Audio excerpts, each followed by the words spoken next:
देश में आरक्षण एक ज्वलंत मुद्दा बना हुआ है। एक वो वर्ग है जो लगातार उसमें रिफॉर्म की बात कर रहा है और दूसरा वो वर्ग है जिसे हमेशा कमी लगती है कि जो आरक्षण है वो उनके लिए पूरी तरह से वो काम नहीं कर पा रहा है जिस उद्देश्य के लिए इसकी व्यवस्था संविधान में की गई थी। अब आरक्षण को लेकर दिल्ली में एक बड़ा आंदोलन सवर्ण संगठनों की तरफ से किया जाना है।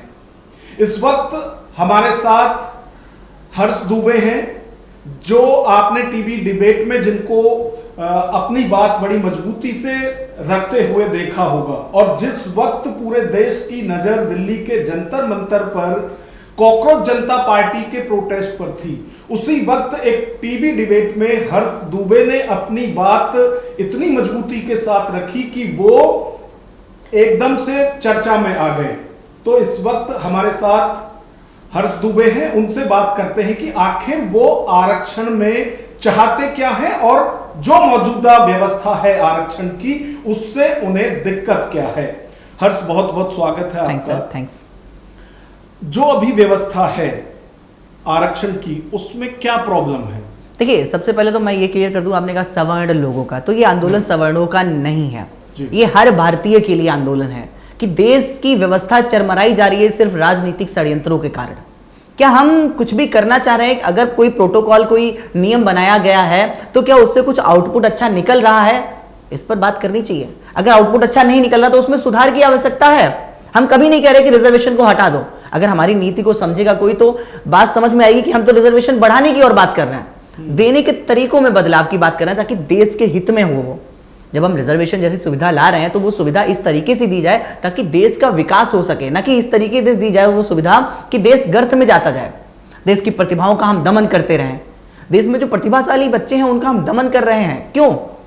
हमें उनकी प्रतिभाओं को निखारना चाहिए। जैसे अगर किसी माँ के दो बच्चे हैं, एक बच्चा बहुत दुबला है और एक बच्चा हेल्दी है, तो क्या माँ ये करेगी कि हेल्दी बच्चे का खाना छीन के इसको देगी और ये बच्चा भी दुबला हो जाए? नहीं करना चाहिए। उसको ये करना चाहिए कि इस बच्चे को भी खाना देंगे पटपेट और इस बच्चे को भी भरपेट खाना देंगे, लेकिन इसको साथ साथ जिम भी ज्वाइन कराएंगे। तो जो जिम है वो रिजर्वेशन है, उसको साथ साथ हम उसके लिए अगर कोई और प्रोटीन वगैरह जरूरत है वो भी देंगे, लेकिन इसका खाना छीन के इसको नहीं देंगे। तो यही आजकल हम क्या कर रहे हैं कि एक बच्चे ने पढ़ाई करके अच्छे नंबर लाया, उसका हक छीन के इसको दे दिया जो कम नंबर लेके आया। हमें क्या करना था? जो कम नंबर लेके आया इसकी पढ़ाई पर फोकस करना था, इसको अच्छा शिक्षा देना था, लेकिन हमने क्या किया कि इसको इसका हक पकड़ा दिया और बात कर रहे हैं हम रिजर्वेशन दे रहे हैं। तो गवर्नमेंट ने इसमें अपने पास से क्या दिया? इस बच्चे का हक दूसरे बच्चे को दे दिया।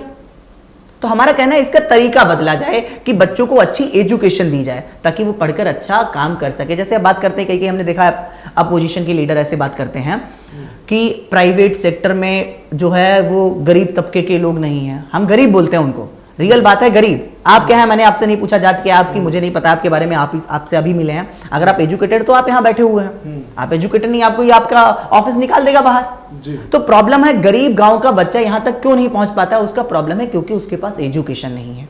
और हमने क्या नाम दिया कि हम प्राइवेट सेक्टर में भी रिजर्वेशन ले आएंगे अगर हमारी सरकार होगी। तो ये तो हर सरकार की तरफ से हाँ वही मांग भी उठ रही है। हर सरकार मांग कर रही है क्योंकि उसे वोट बैंक चाहिए, सिर्फ वोट चाहिए, लेकिन उससे क्या आउटपुट निकल रहा है? नहीं निकल रहा है। हमने अभी तक अभी सुप्रीम कोर्ट का आया वक्तव्य कि भैया इसमें क्रीमी लेयर लागू नहीं होगा क्योंकि ये सामाजिक वंचन कार्यक्रम है। तो हम ये पूछ रहे हैं 80 सालों में कितने, केंद्र का पक्ष है सुप्रीम कोर्ट, कि कितने लोग वंचन कार्यक्रम से ऊपर आए? इसका डाटा है क्या आपके पास? तो आपने कहा ऐसा कुछ नहीं है शायद। तो आपको तो वो डाटा देना चाहिए कि 80 साल में आए कितने लोग इससे बाहर। अगर कोई भी बाहर नहीं आया तो फिर तो ये पॉलिसी फेल है। 80 सालों में अगर कोई भी बंदा उस पॉलिसी के थ्रू बाहर नहीं निकल पाया है तो पॉलिसी फेल है, बेकार है पॉलिसी। तो पॉलिसी में बदलाव की जरूरत है और कहा भी गया था कि इसमें हम बदलाव करते रहेंगे समय समय पर, और अपलिफ्टमेंट करने का तरीका बदला जाएगा। अपलिफ्ट करना है लोगों को, लेकिन अपलिफ्ट करने का तरीका ये थोड़ी है कि एक बच्चे का हक दूसरे को पकड़ा दो तो वो अपलिफ्ट हो गया। क्योंकि देखिए जिस वक्त ये व्यवस्था की गई थी संविधान में, उस वक्त आर्टिकल 334 में ये साफ तौर से कहा गया था कि 10 साल बाद इसका रिव्यू होना चाहिए कि भाई इसमें हम फायदा किस तरह से दे सकते हैं। बिल्कुल सर, बिल्कुल आप सही कह रहे हैं। और इस विषय पर चर्चा होनी चाहिए। जैसे आप जैसे लोग हैं वो इसको बात कहेंगे क्योंकि आपको नहीं राजनीति में जाना है। राजनीति में जिनको जाना है वो उस पर नहीं चर्चा होने देना चाह रहे हैं। उस पर चर्चा होनी चाहिए कि आखिर जिसके लिए है चीजें क्या उस तक पहुंच रही हैं। और क्या तरीका बदलना नहीं चाहिए। कोई भी रिजिड सिस्टम हो तो वो हमेशा खराब ही होता जाता है। इस पर बिना चर्चाओं के नॉन स्टॉप इसको हम बढ़ा रहे हैं कि घटा रहे हैं, क्यों? चर्चा ही नहीं हो रही है कि राष्ट्र में इस विषय पर चर्चा ही नहीं करी जाएगी। जो भी इसको टच करेगा ज्वलंत मुद्दा है। क्यों ज्वलंत है भाई? इसको हमने ज्वलंत बना क्यों रखा है? ये शांत मुद्दा क्यों नहीं है? किसी व्यक्ति की सेवा करना, किसी तक सुविधाएं पहुंचानी, ये ज्वलंत मुद्दा कैसे हो गया? ये तो सॉफ्ट मुद्दा होना चाहिए था। अच्छा, किसी भी सियासी दल की बात करें, क्या आपको यह लगता है कि जितने हमारे राजनीतिक दल हैं उन्होंने इसे ज्वलंत मुद्दा बनाया हुआ है, वरना समस्या पहले हल हो सकती थी? बिल्कुल हल हो सकती थी और अभी भी हो सकती है। भाई, देश के विकास के लिए जरूरी है कि अच्छे पढ़ने वाले डॉक्टर बने, अच्छे पढ़ने वाले इंजीनियर बने, उसके नाम के आगे हमें कास्ट ना देखनी पड़े। लोग ऐसी भेदभावना लोगों में पैदा होती जा रही है और पैदा करने वाला कौन है? राजनेता, कि हमें कास्ट देखनी पड़ रही है। क्यों भाई? वो एजुकेटेड डॉक्टर है तो डॉक्टर है, तो उसको हम पढ़ाएं। अगर कोई गांव का गरीब बच्चा है तो उस तक अच्छी एजुकेशन पहुंचाई जाए, ये सुविधा दी जाए। जैसे हम बात करते हैं कि गांव में तो स्कूल प्राइमरी खुले हुए हैं, पढ़े जाके ना वहां, वो तो, लेकिन उनको तो रुपया कमाना है, रुपया नहीं कमाना, उनको अपना पेट भी तो भरना है सर। जिसके पास खाना 2 वक्त की रोटी नहीं है तो वो स्कूल में कैसे पढ़ेगा जाके? भूखे भजन ना हुई गोपाला, सुना होगा आपने भी। तो खाने को भी तो उसे 200 रुपए चाहिए। अगर सरकार उसके खाने की व्यवस्था कर दे तो वो बच्चा पढ़ने जरूर जाएगा। लेकिन जब वो पढ़ने भी जाएगा प्राइमरी स्कूल तो उसको दिख रहा है कोई आउटपुट ही नहीं उस स्कूल में, कोई व्यवस्था ही नहीं है, कोई मैनेजमेंट ही नहीं है। एक प्राइमरी के स्कूल के टीचर की भी सैलरी लगभग 70,000 80,000 सैलरी है, और वहीं एक अगर कॉन्वेंट स्कूल की देखें तो 15-17 हजार सैलरी है। तो लेकिन वो टीचर अच्छा पढ़ा ले रहे हैं, ये क्यों नहीं पढ़ा पा रहे हैं? मैं वही कह रहा हूं कि आखिर हम भी, मैं जानता हूं कि जिस टीचर से मेरा बच्चा पढ़ रहा है उसे 15-20 हजार रुपए मिल रहे हैं, बिल्कुल, जबकि सरकारी स्कूल में वही 70 से 1 लाख रुपए तक की उनको सैलरी मिलती है। हम उसके बजाय इधर क्यों पढ़ा रहे हैं? क्या स्टेटस सिंबल ये बन गया है कि हमें प्राइवेट स्कूल में पढ़ाना है अपना बच्चा? क्योंकि हम अपने कभी भी गवर्नमेंट स्कूल पे, हमारी गवर्नमेंट का ध्यान ही नहीं रहा। उसका ध्यान तो सिर्फ रिजर्वेशन पे रहा ताकि हम सत्ता में बैठते रहे। उनका कभी ध्यान ही नहीं रहा कि इसको भी सुधारा जाए, इसको भी सुधारा जाए। सिर्फ हम एक बात कह देंगे, हम रिजर्वेशन बढ़ा देंगे, बस बढ़ा देंगे, सिर्फ नाम है। ये सोचे जो भी वोट देने वाला बंदा है वो ये सोचे कि आप तक रिजर्वेशन पहुंचा है। इन्होंने बढ़ा के तो कितना ही कर दिया, लेकिन क्या आप तक पहुंचा है? अगर आप तक पहुंचा है तो आप तो गवर्नमेंट जॉब में होने चाहिए थे, क्योंकि गवर्नमेंट जॉब के लिए आपको रिजर्वेशन दिया गया है। तो आप तक पहुंचा ही नहीं है। मैंने सर डाटा निकाला तो 95% बिहार के लोगों ने 12th ही पास नहीं किया है, एससी कम्युनिटी के लोगों ने। जब उन्होंने 12th पास नहीं किया तो वो रिजर्वेशन का फायदा कैसे ले रहे हैं? आप तो सिर्फ 5% की बात करके और 95% का वोट पा रहे हैं, और 95% लोग वोट दे भी रहे हैं। उन्हें लग रहा है कि ये तो मेरे पक्ष की बात कर रहा है, लेकिन वो 95% अगर ये सोचने लग जाए कि आखिर मुझे रिजर्वेशन के नाम पे मिला क्या है, तो उन्हें दिखेगा सिर्फ 5 किलो आटा, वो तो सबको मिला है। अब तो 1 करोड़ और बढ़ा दिए उसमें भी। हाँ, तो आप सोचिए, गरीबी बढ़ रही है। जितना आप ये सारा सिस्टम इधर से उधर कर रहे हो, पहले 80 करोड़ लोगों को जो राशन मिलता था वो अब गवर्नमेंट के ही आंकड़े 81 करोड़ लोगों को मिलेगा।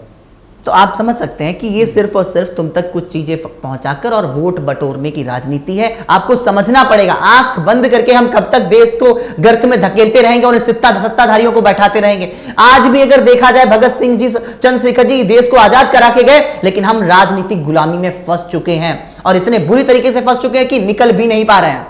हम खुद निकल नहीं पा रहे हैं कि उस राजनीतिक गुलामी से। वो जैसा चला रहा है वो कह रहा है कि अब जो है, हमने नारा दिया था पीड़ित दलित आदिवासी, अब हम उस नारे को कह रहे हैं कि अब हमें दिख रहा है कि बीजेपी से पंडित वोटर बाहर जा रहा है, ये लौंडा बाहर आ रहा है। अब पीडी का मतलब है पंडित।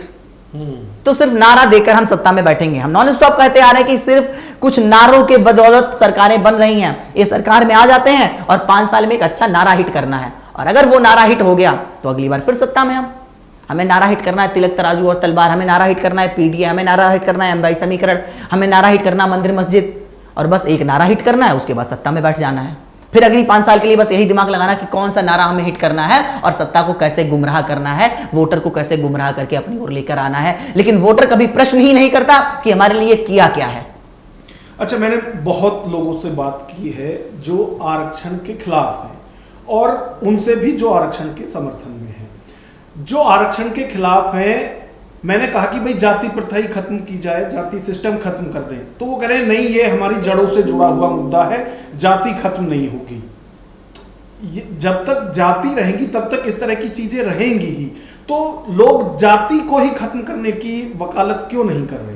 हमारा कहने का मतलब है जाति खत्म करने का, जाति से मतलब क्या है? जाति से मतलब है सिर्फ ऊंच और नीच। एक बात बताइए, मायावती जी के जो मानसिक वो मानसिक रूप से भाई एक बंदा अपनी नाम के आगे कुछ भी लिख सकता है। आजकल लोग हमने देखा कि अपने पापा मम्मी का शॉर्ट में नाम लिख देते हैं नाम के आगे, तो जाति खत्म। मैं दुबे अगर मेरे आधार कार्ड में ना लिखा होता तो सिर्फ मेरा नाम हारसी रहता, वो तो दुबे पहले से लिखा हुआ है, आप अपने सरनेम हटा दो भाई, जिसको हटाना हटा सकता है भाई, सिंपल सी बात है, जाति उसकी नहीं रहेगी। अपने मम्मी पापा का नाम रख सकते हैं। जाति में भेदभाव तब तक है आपके साथ जब तक आप एजुकेटेड और आपके पास पैसा नहीं है। अगर आपके पास एजुकेशन और आपके पास पैसा आ जाता है तो सारी जातियां खत्म हो जाती हैं। चिराग पासवान जी के साथ कार में बैठ के कौन नहीं घूमना चाहेगा? उनके साथ डाइनिंग टेबल पे बैठ के कौन खाना नहीं खाना चाहेगा? मायावती जी के साथ कौन डाइनिंग टेबल पे बैठ के खाना नहीं खाना चाहेगा? वो चाहेंगे अरे मायावती जी अगर एक बार डाइनिंग टेबल पर बैठे सेल्फी लेके फ्लैक्स मारेंगे चारों तरफ कि यार डाइनिंग टेबल पे मैं उनके साथ खाना खाया। समस्या यही है ना इसका। देखिए जो आप बात कर रहे हैं इसका मतलब ये है कि आर्थिक कमजोरी जो है उसमें ऊंच नीच है। बिल्कुल। यदि आप ब्राह्मण हैं और दूसरा गरीब ब्राह्मण है तो आप उसको उस नजरिए से देखेंगे कि ये गरीब है। ये क्यों? तो हाँ, तो मैं वही कह रहा हूं कि जाति ऊंच नीच ये सारी व्यवस्था इसी चक्कर में हुई है, अमीरी और गरीबी के चक्कर में। और आप भी कहते हैं कि आर्थिक आधार पर आरक्षण हो। और दूसरा ये कि आपने नारा दिया आरक्षण हटाओ, या फिर देखिए किसी चीज को हटाना एकदम से नहीं, हटाना नहीं, मैं आरक्षण के हटाने के पक्ष में नहीं हूं बिल्कुल भी। मैं साफ कह देता हूं कि आरक्षण में रिफॉर्म की जरूरत है, रिजर्वेशन के देने के तरीकों में बदलाव की जरूरत है। बल्कि अगर मेरे तरीके को पूरा कोई सुनेगा समझेगा तो उसे दिखेगा कि मैं रिजर्वेशन बढ़ाने की बात और कर रहा हूं। मैं कह रहा हूं कि एक बच्चे को अगर आपके पास प्राइवेट स्कूल में ही अच्छी सुविधा है तो एक बच्चे को प्राइवेट स्कूल भेजा जाए और उसकी सारी फीस गवर्नमेंट उठाए, तो उसके पास गवर्नमेंट से बहुत ज्यादा पैसा देना पड़ेगा। मैं एक तरीके से घुमाकर रिजर्वेशन बढ़ाने की बात कर रहा हूं, बस तरीकों में बदलाव की बात कर रहा हूं, लोगों में ऊंच नीच खत्म करने की बात कर रहा हूं। मैं बात कर रहा हूं कि वो गरीब बच्चा कोई भी हो उसकी ये ना पूछी जाए कि जाति क्या है तो हम आपको पढ़ाएंगे स्कूल में, और अगर जाति आपकी ये नहीं है तो हम आपको नहीं पढ़ाएंगे। वही सबसे बड़ी समस्या है, जातियों के जंजाल में फंसे हुए हैं लोग। फंसाया तो राजनेताओं नहीं है। जब हम जातियों पर दिन रात नियम बनाते रहेंगे तो क्यों ना फंसते जाएंगे। हम अगर ऐसा नियम लेके आएंगे कि यूजीसी नियम लेके आएंगे और हम कहेंगे कि एक बच्चे ने अगर एक बच्चे को गाली दी है तो इस पर तो केस होगा, लेकिन इस बच्चे ने इसको गाली दी तो उस पर केस नहीं होगा, ऐसा क्यों? जिसने गलती करी उस पर केस होना चाहिए भाई। जो बच्चा मुर्जी जुल्मी है उसको सजा मिलनी चाहिए, अब वो चाहे कोई भी हो। ये लोग कहते हैं कि सिर्फ हमारी अगर जाति का नाम ले दो तो एक बंदा जो है उसको ठेस पहुंचती है, और एक व्यक्ति वहीं ये कहे कि आपकी मां बहन हमें चाहिए, उसको ठेस नहीं पहुंचती है। ये गलत नियम नहीं है क्या? जो गलती करे उस पर सजा होनी चाहिए, चाहे वो कहीं से भी आता हो, कोई भी हो। जैसे अभी पुलिस प्रशासन ने गंदे तरीके से लाठियां मारी तो उन पर सजा होनी चाहिए, लेकिन जो पुलिस प्रशासन सुरक्षा में लगा था उन पर सजा नहीं होनी चाहिए। जो बच्चे वहां प्रोटेस्ट कर रहे थे उन पर सजा नहीं होनी चाहिए, लेकिन जिन्होंने पत्थर चलाए उन पर होनी चाहिए। तो जो गलत है उसे गलत और जो सही है उसको सही रखना चाहिए, ना कि ये देखना चाहिए कि ये गलत होगा और ये गलत नहीं होगा। अच्छा, आप कह रहे हैं कि विजय या वीर गति, इसका क्या मतलब है? विजय वीर गति का मतलब यह है कि बदलाव होना ही चाहिए। हम वहां बैठकर बदलाव कराकर ही उठेंगे, ऐसा नहीं कि हम वहां बैठे और उठ गए तुरंत से ही। वहां बैठो तो बदलाव कराकर ही उठो। मतलब किस तरह का बदलाव आरक्षण में आप चाहते हैं? हम चाहते हैं कि रिजर्वेशन इस तरीके से दिया जाए कि एक बच्चे का हक एक बच्चे को ना दिया जाए, बल्कि अगर कोई गांव का गरीब बच्चा है तो उसको हम अच्छे से पढ़ाएं, उसकी एजुकेशन पे खर्चे करे जाएं, जो भी फीस उसकी लग रही है वो दी जाए, उसके आने जाने का खर्चा दिया जाए ताकि वो अच्छे से पढ़ सके। अगर आपके पास गवर्नमेंट स्कूल नहीं इस सुविधा के हैं तो आप प्राइवेट स्कूल में उन बच्चों को पढ़ाने का खर्चा उठाएं, और अगर या फिर गवर्नमेंट स्कूल को अच्छा करें। चाहे जिस स्कूल में उसके आसपास के संपन्न परिवार के बच्चे जा रहे होंगे उसी स्कूल में वो गरीब बच्चा भी पढ़ने जाएगा। जैसा अभी हेल्थ में गवर्नमेंट कर रही है, जो ये कार्ड जो बन रहे हैं गवर्नमेंट के, उसमें यह है कि भाई सरकारी में नहीं है तो आप प्राइवेट हॉस्पिटल में इलाज करा सकते हो, वैसा आप व्यवस्था आरक्षण में चाहते हैं। हाँ, कि भाई एक बच्चा को अच्छी एजुकेशन दी जाए ताकि वो हर जगह अपना परचम लहरा सके। अब तो फिर वो प्राइवेट सेक्टर में भी अपना परचम लहरा पाएगा क्योंकि उसके पास एजुकेशन होगी, उसकी अच्छी डिग्रियां होगी, अच्छा एजुकेटेड माइंड होगा, वो इंटरव्यू देने आया हर कॉर्पोरेट ऑफिस उसको हायर कर लेगा। लेकिन हमारे पास प्रॉब्लम है एजुकेशन की। हम अगर उसको एजुकेटेड कर देंगे तो वो इंडिया में ही नहीं विदेशों में भी जाके जॉब कर सकेंगे। अगर आप कहते हैं कि इंडिया में तो जात पात होती है तो विदेशों में तो नहीं होती है, तो फिर गांव के नीचे तबके के लोग विदेशों में भी क्यों नहीं है? अगर यहाँ जात पात के लिए कॉर्पोरेट ऑफिस हायर नहीं करता तो क्या विदेशों में भी जात पात के लिए हायर नहीं करते हैं? तो विदेशों में तो उनका परचम होना चाहिए था, क्यों नहीं है? क्योंकि हाँ वो एजुकेटेड नहीं है, क्योंकि उन तक हमने एजुकेशन पहुंचाने की कभी बात ही नहीं करी। अगर वो एजुकेटेड होते तो वो वहां तक होते। एक गांव के गरीब किसान के बच्चे का किसान किसी भी दलित परिवार से आता हो, उसका बच्चा आईएएस बन जाए, क्या उसकी इज्जत नहीं बढ़ जाएगी समाज में? चाहे वो कितना ही दलित परिवार से आता हो, किसी भी कास्ट से आता हो, लेकिन अगर उसका बच्चा आईएएस बन गया, हर परिवार चाहेगा कि मेरे घर अगर दावत है तो उसके परिवार का कोई मेरे घर आ जाए। हर्ष, आप बहुत अच्छी बात कर रहे हैं, लेकिन अभी हमने देखा जब यूजीसी का विरोध हो रहा था तो प्रदर्शन में पीएम मोदी की कास्ट को लेकर भी नारे लगे थे। तो ये तो विचारधारा हमारे अंदर तक घुस चुकी है, जो ऊंच नीच की जाति की है। तो जो सुप्रीम कोर्ट में भी सरकार ने कहा है कि भाई ये आर्थिक उन्मूलन नहीं है, गरीबी उन्मूलन नहीं है आरक्षण, ये जो सामाजिक भेदभाव है। और आरएसएस चीफ मोहन भागवत का यदि बयान सुना होगा, उन्होंने भी इस सवाल के जवाब में कहा कि आरक्षण तब तक, सामाजिक असमानता या जो भेदभाव है तब तक। तो भेदभाव तो हो रहा है, पीएम को भी गाली दी जा रही है, उनकी कास्ट को गाली दी जा रही है, तो भेदभाव तो है, इस बात को तो आप नहीं नकार सकते। भेदभाव तभी है जब आप भेदभाव भर कौन रहे हैं? ये भेदभाव हमने भरा क्यों है? इसको निकालने के लिए कुछ तो सोल्यूशन होना चाहिए। आप 80 सालों में निकाल क्यों नहीं पाए? तो कुछ ना कुछ तो पॉलिसी में दिक्कत है, तो उनमें सुधार किया जाए ताकि ये भेदभाव खत्म हो सके। हम दिन रात जब उन भेदभावों पर ही नियम बनाते रहेंगे तो भेदभाव तो बढ़ाने की बात कर रहे हैं, हम कम करने की बात कब कर रहे हैं? हम ऐसी बात करें कि सारे बच्चे, चाहे वो किसी भी परिवार का आता हो, साथ बैठ के ही क्लास में पढ़ेगा, उस तक शिक्षा पहुंचाएंगे। जब वो साथ बैठ के पढ़ेगा तो साथ उसके 4 दोस्त सेम ही होंगे, साथ ही खेलेगा कूदेगा, साथ ही आगे जॉब में जाएगा, साथ ही वो इन फ्यूचर में साथ रहेंगे, तब साथ रह पाएंगे अगर उनकी एजुकेशन साथ साथ स्टार्ट होगी। लेकिन हम क्या कर रहे हैं कि उनको एजुकेटेड ही नहीं कर रहे हैं। अब आप बात कर रहे हो कि हम सामाजिक वंचन कार्यक्रम है, तो कितने % लोग सामाजिक वंचन कार्यक्रम से बाहर आए अभी तक? डेटा है आपके पास क्या? इसके लिए ही रिफॉर्म आप चाहते हैं? हाँ बिल्कुल, रिफॉर्म होना चाहिए, बच्चे को एजुकेटेड करना चाहिए। भाई आप ये बताओ, 95% लोग जब 12th ही पास नहीं कर रहे हैं तो उनके लिए कौन सोच रहा है? सिर्फ 5% लोग ही 12th पास कर पा रहे हैं, तो उनको पढ़ाइए ना। ये तो सिर्फ और सिर्फ, अगर मैं सुप्रीम कोर्ट की भी बात करूं तो 2024 में सुप्रीम कोर्ट के पास हम जब गए थे, हम लोगों के पास लॉयर नहीं थे, गवर्नमेंट ने लॉयर अपने खड़े कर दिए थे और गवर्नमेंट की सुनी गई थी। उस दिन से मेरा सुप्रीम कोर्ट से भी भरोसा कमजोर हो गया था। आज गवर्नमेंट ने कहा कि पेपर लीक है तो सबने मान लिया कि हाँ पेपर लीक है, लेकिन उस दिन बच्चे वहां से रो के आए थे, मैं खुद रो के आया था वहां से। और यही आंसू जो है आज सरकार को चुभ रहे हैं। निर्मल को न सताइए जाकी मोटी हाय पढ़िए सरकार को इस चीज की, सिर्फ क्योंकि बच्चों को सताया गया था उस दिन से मेरा सुप्रीम कोर्ट से भरोसा कमजोर हो गया कि ये भी क्या सरकार के दबाव में चलते हैं। लोग कहेंगे ये तो तुम गलत आरोप लगा रहे हो। फिर अगर मैं गलत आरोप लगा रहा हूं तो फिर राम मंदिर सुप्रीम कोर्ट ने बनवाया, सरकार ने? फिर सरकार तो चारों तरफ उछल के कह रही कि राम मंदिर हमने बनवाया। ये तो सुप्रीम कोर्ट ने आदेश दिया था। बड़ा आरोप लगा रहे हैं। बिल्कुल लगा रहा हूं। जब आप फिर ये कैसे कह सकते हो, सरकारें आज तक कहती आ रही कि राम मंदिर हमने बनाया, सुप्रीम कोर्ट ने इसका खंडन क्यों नहीं किया अभी तक? क्या दबाव में है? क्या दबाव में नहीं होना चाहिए। ये व्यवस्थाएं बदलनी चाहिए,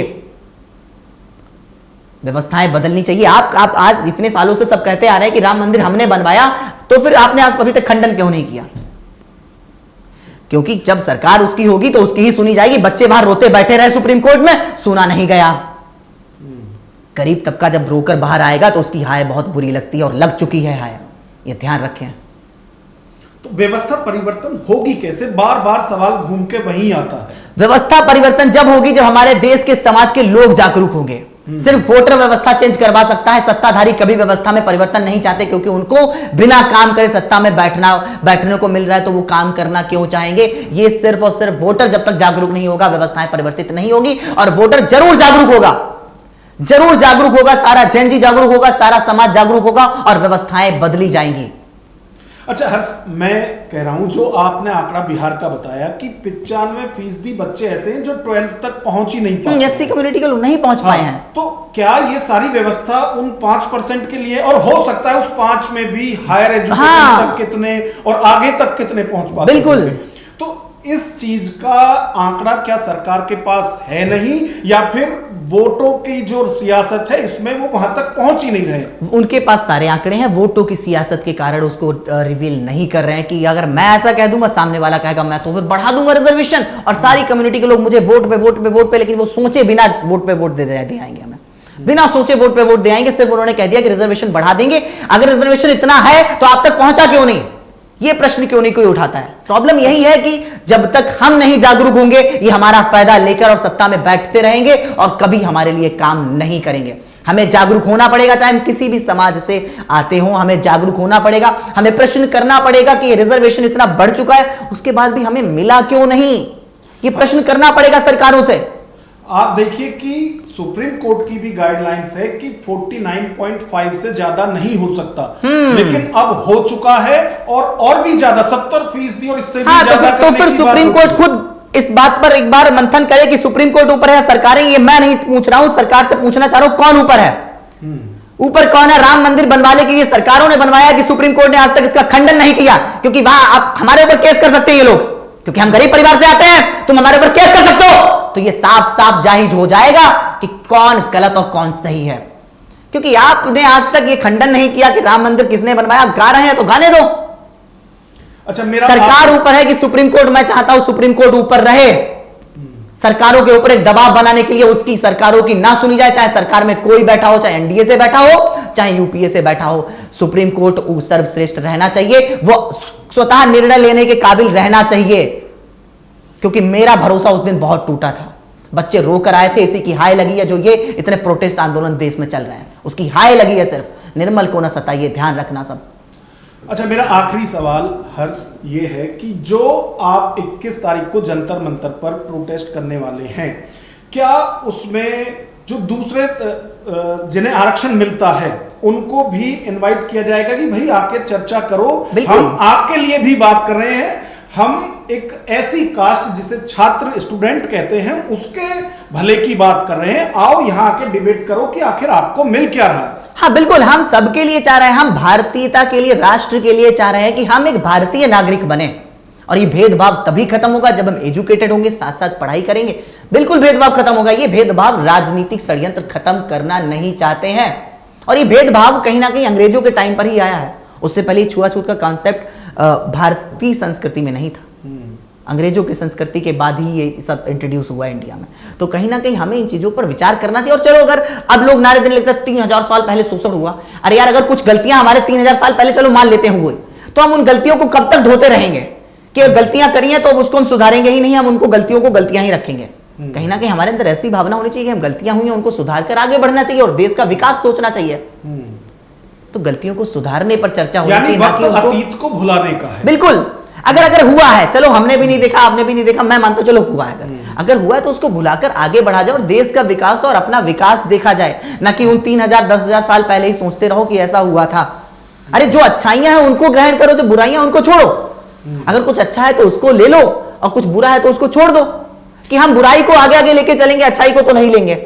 यूजीसी में जो नई गाइडलाइंस आई उन्हें लेकर अब जो सामान्य वर्ग से नहीं है उन लोगों की भी समझ में धीरे धीरे आ रहा है कि भाई इससे फायदा किसी को नहीं है। अभी हमने देखा रोहिणी घावेरी हैं, उन्होंने भी समर्थन किया है कि भाई ये जायज सवाल है।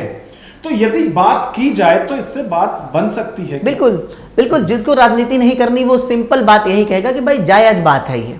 जिसको राजनीति करनी है वो थोड़ी कहेगा वो तो और बढ़ाओ इसको, ताकि और हम कटता फैला पाए लोगों में, और कट्टरपंथिता फैला पाए लोगों में, लोग और लड़े भिड़े और हमको चुपचाप वोट देते रहे, उस लड़ाई दंगे पर ही हम वोट लेते रहे। हमने सर कई बार सुना है बचपन में कि ये दंगा डिसाइड करेगा कि सत्ता में कौन बैठेगा। बिल्कुल सुना होगा आपने भी। भाई दंगा डिसाइड क्यों करेगा कि सत्ता में कौन बैठेगा? सत्ता में बैठेगा जो जिसने डेवलपमेंट किया है वो बैठेगा। ये दंगा डिसाइड करेगा कि सत्ता में कौन बैठेगा। तो ये दंगे डिसाइड करने लग गए जब देश की राजनीति को सत्ता में कौन बैठेगा तो देश का विकास कैसे हो पाएगा? तो क्या आरक्षण वही बारूद का ढेर है जो फटेगा और किसको फायदा होगा, किसको सियासी नुकसान होगा, ये तय करेगा? बिल्कुल हाँ, ये सियासी नुकसान फायदे की चीज ही ना होनी चाहिए। ये चीज होनी चाहिए देश में विकास के लिए, गरीबों तक सुविधाएं पहुंचाने के लिए, देश के विकास के लिए। ये इसलिए अपलिफ्टमेंट का काम लाया गया था ताकि लोग अपलिफ्ट हो सके। लेकिन जब 95% 12th ही नहीं करे, अपलिफ्ट कैसे हो रहे हैं? उन तक पढ़ाई पहुंचाई जाए। पढ़ाई पहुंचाने में खर्चा होगा गवर्नमेंट का, जो कि गवर्नमेंट नहीं करना चाहती है। मैं तो चाहता हूं कि हर 15 किलोमीटर की रेडियस में एक अच्छा स्कूल, वर्ल्ड क्लास स्कूल बनाया जाए, जिसमें बसें लगाई जाए, कनेक्टिविटी अच्छी करी जाए। जैसा कि 15-15, 20-20 किलोमीटर गांव से बच्चे पढ़ने जाते हैं प्राइवेट स्कूल में, एक अच्छा स्कूल बनाया जाए, वहीं से कनेक्टिविटी अच्छी हो, सारे बच्चे वहां पढ़ने आए और शाम को अपने घर पहुंच जाए। प्राइमरी स्कूलों को लेकर भी बड़ा विवाद चला हुआ है, लोग पढ़ाना ही पसंद नहीं कर रहे हैं, तो उसमें आप किस तरह का रिफॉर्म चाहते हैं? हाँ, जब आउटपुट ही नहीं आ रहा प्राइमरी स्कूल से तो क्या फायदा है? कहीं ना कहीं मेरा मानना है कि प्राइमरी स्कूल की जगह किसी और नाम से वही स्कूल बना दिए जाएं, क्योंकि प्राइमरी स्कूल का नाम पिट चुका है देश में। लोग प्राइमरी स्कूल में अपने बच्चे को भेजना ही नहीं चाह रहे हैं। तो कहीं ना कहीं अगर हम, जब सारा खर्चा हो रहा है, सब हो रहा है, फिर उससे आउटपुट क्यों नहीं निकल रहा है? तो कहीं ना कहीं उसके नाम पर कोई वैसी व्यवस्था है कि दूसरे स्कूल बना दिए जाएं ताकि बच्चे उनमें पढ़ने जाएं। तो हमारा वही मानना है कि 15 किलोमीटर की रेडियस में वर्ल्ड क्लास स्कूल बनाया जाए, जिसमें आप जैसे एंकरिंग करने की भी बातें बताई जाए, कैमरा मैनेजमेंट की भी बातें बताई जाए, हर तरीके का ज्ञान दिया जाए, वहां बच्चों को हर तरीके की नॉलेज दी जाए ताकि बच्चे इन फ्यूचर सक्सेस हो सके। अच्छा, एक अपील जनता से क्या करेंगे जो 21 अगस्त को आपका जो जंतर मंतर पर प्रदर्शन है? देखो, मैं जनता से यही अपील करना चाहूंगा कि 21 अगस्त को आप आए, बहुत शांतिपूर्ण तरीके से प्रदर्शन करें, और प्रदर्शन अगर बहुत ज्यादा बड़ा हो जाए, बहुत सारे लोग आ जाएं, अगर जंतर मंतर भर जाए, तो आप सभी लोग फुटपाथों पे खड़े हो जाना, लेकिन कोई भी रास्तों को जाम मत करना। इस तरीके का प्रदर्शन नहीं होना चाहिए कि गाड़ियां रुक रही हैं, अवरोध हो रहा है, किसी को आने जाने में समस्याएं हो रही हैं। सारे फुटपाथ भर जाए, मैं तो कहता हूं दिल्ली के, लेकिन एक भी गाड़ी नहीं रुकनी चाहिए। ऐसा प्रदर्शन होना चाहिए देश में जैसा ना कभी हुआ हो, ना इन फ्यूचर हो। इतना शांतिपूर्ण तरीके से प्रदर्शन करें और अपनी बात को सरकार तक पहुंचाएं कि ये राष्ट्र के विकास की बात है, इसमें राजनीति क्यों होती आ रही है, क्यों? आखिर बात को समझे सरकारें और इस पर मंथन किया जाए और ये बदलाव किए जाएं। बदलाव की आवश्यकता है, रिजर्वेशन हटाने के खिलाफ हूं मैं खुद, क्योंकि गरीबों के लिए हमें संवेदनाएं पूरी हैं। मैं खुद एक गरीब परिवार से आता हूं, किसान का बेटा हूं, तो हम चाहते हैं कि गरीबों तक रियल में सुविधाएं पहुंच सकें। हमारा बिल्कुल भी मकसद ऐसा नहीं है कि रिजर्वेशन को खत्म किया जाए, रिजर्वेशन को बढ़ाया और जाए, लेकिन तरीका बदला जाए जिस तरीके से फायदा हो देश को, देश के विकास में फायदा हो, देश के बच्चों का रियल में फायदा हो। उनके लिए सिर्फ और सिर्फ गवर्नमेंट की 2.3 करोड़ जॉब ही नहीं, बल्कि उनके लिए सारे कॉर्पोरेट ऑफिस के दरवाजे खुले हों, उनके लिए विश्व की हर कंपनी में जाने के उनके पास जरिया हो। जब उनके पास एजुकेशन होगा, वो उनको कोई भी कंपनी हायर कर लेगी। बल्कि मैं कहता हूं, अगर ज्ञान होगा तो वो विदेशी कंपनियों के सीईओ नहीं, भारत की कंपनियों के सीईओ और भारत की कंपनियों के मालिक बनेंगे, और वो कंपनियां अपने देश की होंगी, ना कि विदेशी। बिल्कुल, बहुत बहुत धन्यवाद हर्ष आपका। और जो ये आंदोलन होने जा रहा है, इसमें एक अपील हमारी भी है कि जो हमने कॉकरोच जनता पार्टी के प्रदर्शन में देखा कि किस तरह का बिहेव वहां छात्र या छात्रों के नाम पर भीड़ इकट्ठी हुई थी, उनकी तरफ से मीडिया और खुद देश के पीएम मोदी के लिए भी जिस तरह की भाषा का प्रयोग हुआ, कम से कम इस आंदोलन में ऐसी भाषा का प्रयोग ना हो। बाकी बदलाव सबको अच्छे लगते हैं, और अब जब सवाल उठे हैं कि आरक्षण में भी बदलाव हो, तो बेहतरी के लिए बदलाव हो, इस पर सरकार को भी चिंतन मंथन करना चाहिए। बाकी इस खबर पर आप क्या सोचते हैं, अपनी राय कमेंट बॉक्स में हमें जरूर लिखें, और यदि वीडियो पसंद आए तो लाइक करें, और इसी तरह की खबरें देखने के लिए हमारे चैनल को सब्सक्राइब करें। नमस्कार।